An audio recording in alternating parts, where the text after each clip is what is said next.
Rencontrez-vous des problèmes de routage OSPF sur votre réseau? Dans ce TP pratique, nous allons dépanner ensemble les problèmes OSPF sur 6 routeurs connectés à un routeur central. Nous allons voir les étapes essentielles pour résoudre divers problèmes OSPF, y compris l'activation des interfaces, la correction des zones OSPF et la configuration d'OSPF V3 pour IPv6. Avec ce cours, vous serez équipé pour diagnostiquer et résoudre n'importe quel problème de routage OSPF, et ce, le plus efficacement possible.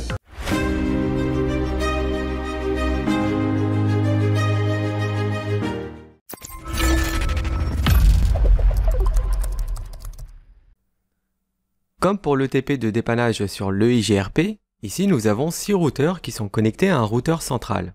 Ces 6 routeurs présentent tous un problème différent. Nous allons voir les différentes étapes de dépannage. On va commencer par le routeur 2 en allant checker ce que voit le routeur 1 avec un show IP OSPF NECBOR. On voit bien le routeur 2 comme voisin, représenté avec son routeur ID en 3x0.2. Il est ciblé au bout de l'interface Ethernet 1.0 de ce routeur. Maintenant, si on fait un show IP protocols, on voit qu'aucune access list n'est configurée et que le réseau 10.0.0.0 enveloppe bien celui du routeur 2, car son masque inversé de 0.3x255 donne en normal 255.3x0. Ce qui signifie que l'OSPF tourne pour toutes les IP qui vont de 10.3x0 à 10.3x255. Avant de passer sur le routeur 2, on va analyser sa table de routage avec un show IP route. Ici, on voit bien le réseau 10.1.1.0 qui correspond au lien entre le routeur 1 et 2. Par contre, on ne voit pas le réseau 192.168.2.0 qui correspond à la loopback 0 du routeur 2. Ce qui veut dire que si le routeur 1 reçoit un paquet à destination de ce réseau qui est derrière le routeur 2, eh bien il ne saura pas quoi en faire, hormis de supprimer le paquet. On peut maintenant passer sur le routeur 2 et lui faire un show IP interface brief.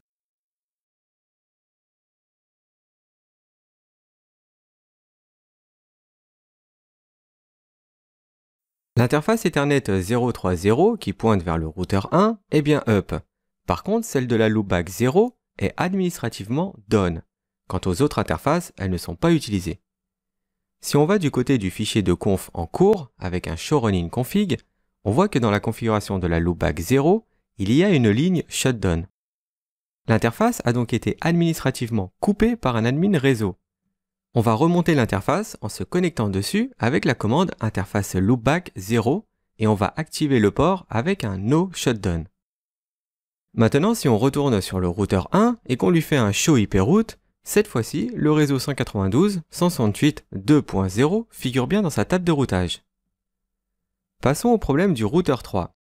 Comme on est déjà sur la table de routage du routeur 1, on remarque que le réseau 192.168.3.0, qui correspond à la loopback du routeur 3, n'y figure pas.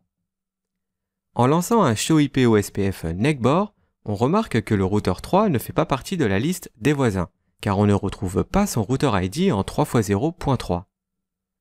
On va afficher la liste de ses voisins en CDP avec un show CDP NECBOR. Là, il le voit bien en tant que voisin et qu'il est joignable par le port 1.1. Si on lance un ping 10.1.1.6 qui correspond au port Ethernet à l'autre bout, ça fonctionne correctement. Il n'y a donc pas de problème sur la couche IP, mais plutôt un problème sur le routage OSPF. Il est temps de basculer sur le routeur 3. Alors ici, on voit plusieurs messages d'erreur qui s'affichent sur la CLI. Il y en a environ toutes les 10 secondes. Pour éviter que ça nous gêne, on va passer en mode simulation en cliquant en bas à droite de Packet Tracer. On peut maintenant lui faire un show IP protocols sans être dérangé par les logs.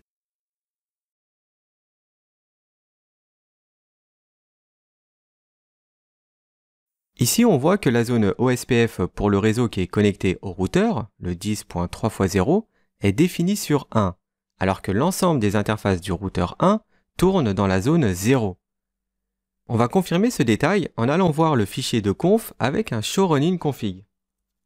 Le réseau 10.3x0 de l'OSPF qui porte l'ID 100 est bien configuré dans la zone 1. C'est pour ça que le routeur 1 ne voit pas le routeur 3 en tant que voisin OSPF. On va donc devoir le modifier dans les paramètres OSPF en lui faisant un routeur OSPF 100 et un network 10.3x0, plus loin 0.3x255, area 0. On peut maintenant se remettre en mode Real Time en cliquant en bas à droite de Packet Tracer.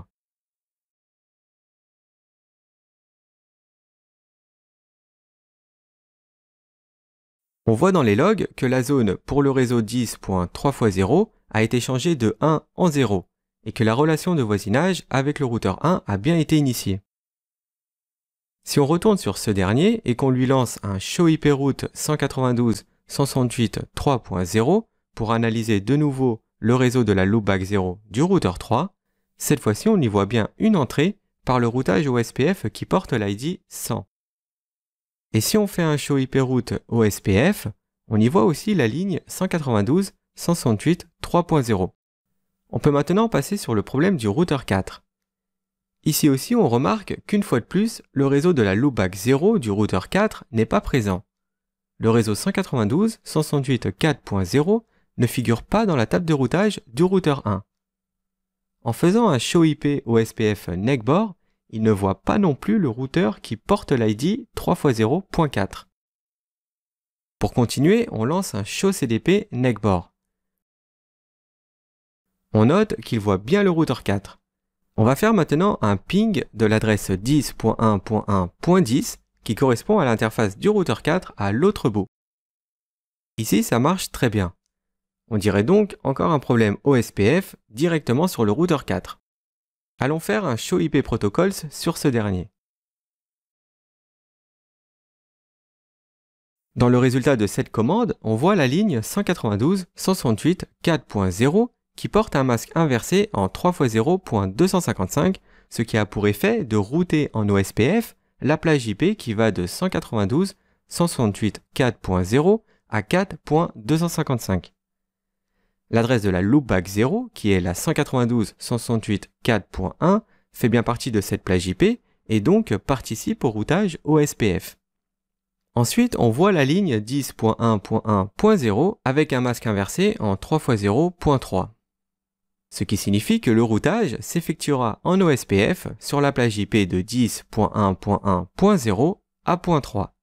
C'est-à-dire que le routage se fera si une des interfaces du routeur porte l'IP 10.1.1.1 ou bien l'IP 10.1.1.2. Car la .0 est l'adresse réseau et la .3 est l'adresse de broadcast. On va maintenant vérifier l'IP que porte l'interface Ethernet 030 avec la commande show IP interface Ethernet 030. On remarque que l'IP qui lui est associée, la 10.1.1.10, ne fait pas partie de la plage IP de l'OSPF, celle qui va de 10.1.1.0 à .3. C'est pour ça que le routeur 1 ne peut pas établir de relation de voisinage OSPF avec le routeur 4. Pour confirmer, on lance un show running config.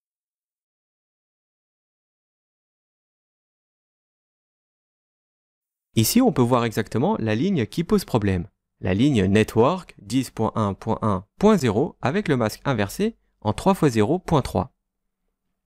Pour rectifier ça, il faut lui mettre une plage IP qui comprenne bien les deux IP du lien entre le routeur 1 et le 4, c'est-à-dire les IP .10 et .9. Mais avant tout, il faut supprimer la mauvaise ligne. Pour ça, on se connecte dans la configuration OSPF avec un routeur OSPF 100 et on supprime la ligne network 10.1.1.0 3x0.3 area 0 avec un O devant. Et on peut maintenant lui mettre la bonne configuration en lui faisant un network 10.1.1.8 plus loin 3x0.3 area 0. Comme ça, la plage IP ira 2.8 à 0.11. On peut voir l'adjacence du lien entre les routeurs 1 et 4 monter dans les logs. Maintenant, si on retourne sur le routeur 1 et qu'on lui fait un show IP route de la loopback 0 du routeur 4,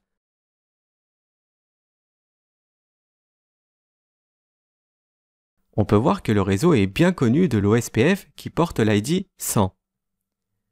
Passons maintenant au problème du routeur 5. À partir du routeur 1, on va checker sa table de routage avec un show IP route. Là aussi, il manque le réseau de la loopback du routeur 5, le 192.168.5.0. On lance un show IP OSPF NECBOR. Le routeur 1 ne voit pas le routeur 5 dans son voisinage OSPF. Faisons maintenant un show CDP NECBOR. Côté CDP, aucun souci. On va maintenant faire un ping du port Ethernet à l'autre bout du lien vers le routeur 5.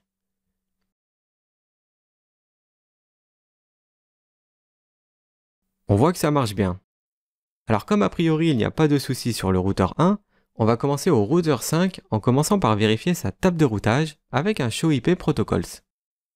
Dans la sortie de cette commande, on voit que l'interface Ethernet 020 est déclarée en passive, ce qui expliquerait pourquoi le routeur 1 ne voit pas le réseau OSPF du routeur 5. On va confirmer ça avec un show running config. Le problème étant bien ciblé, il faudrait supprimer la ligne de l'interface passive sur la configuration de l'OSPF 100. On se connecte sur la configuration du routeur avec un routeur OSPF 100 et on supprime la ligne qui pose problème avec un No Passive Interface Ethernet 020. On peut voir dans les logs que l'adjacence OSPF monte bien.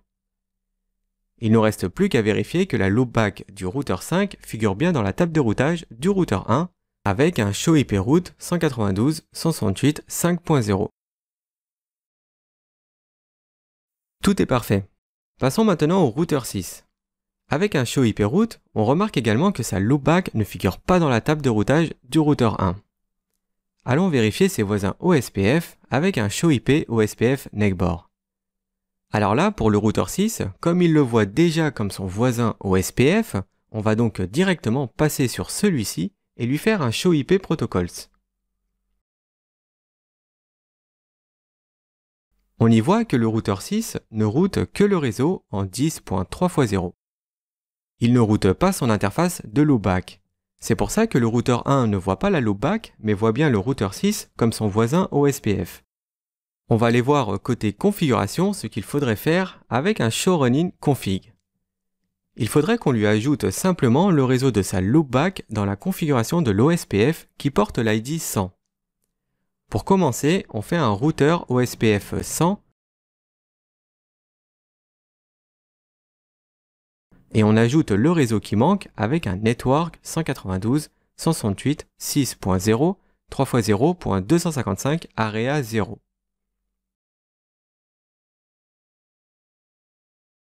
Reste plus qu'à aller vérifier sur le routeur 1 en lui faisant un show IP route 192.168.6.0.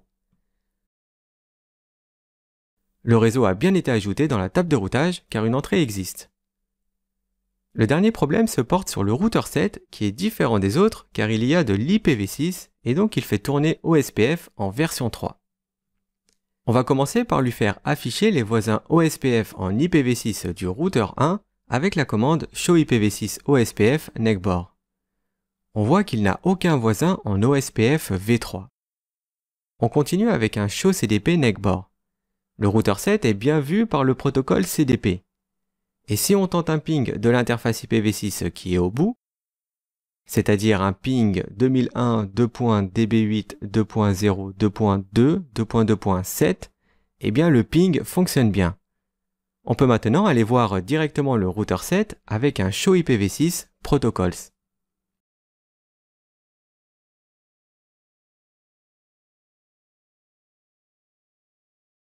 Ici, il n'y a aucune configuration de routage IPv6. On va donc vérifier si c'est bien activé sur le routeur avec la commande show running config pipe include IPv6 unicast routing. On se rend compte que le routage IPv6 n'est pas non plus activé. Nous allons donc devoir configurer entièrement le routage IPv6. Tout d'abord, on commence par l'activer avec la commande IPv6 unicast routing. Ensuite, on va créer le routage OSPF de l'IPv6 avec l'identifiant 100 et lui mettre un routeur ID en 3x0.7 pour suivre la même logique des autres routeurs. On lui fait donc un IPv6 routeur OSPF 100 suivi d'un routeur ID 3x0.7.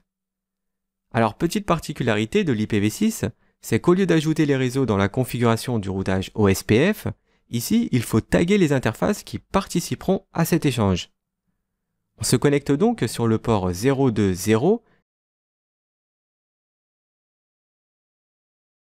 et on lui fait un IPv6 OSPF 100 AREA 0. Et on fait de même sur la loopback 0.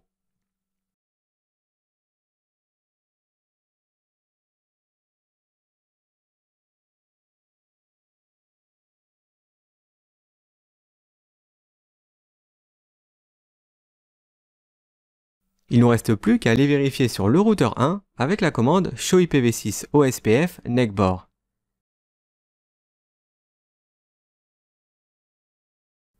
Cette fois-ci, on voit bien un voisin OSPF IPv6 qui est identifié par l'ID 3x0.7. Et voilà, le TP sur l'OSPF est enfin terminé. Je vous retrouve dans le prochain épisode de la formation.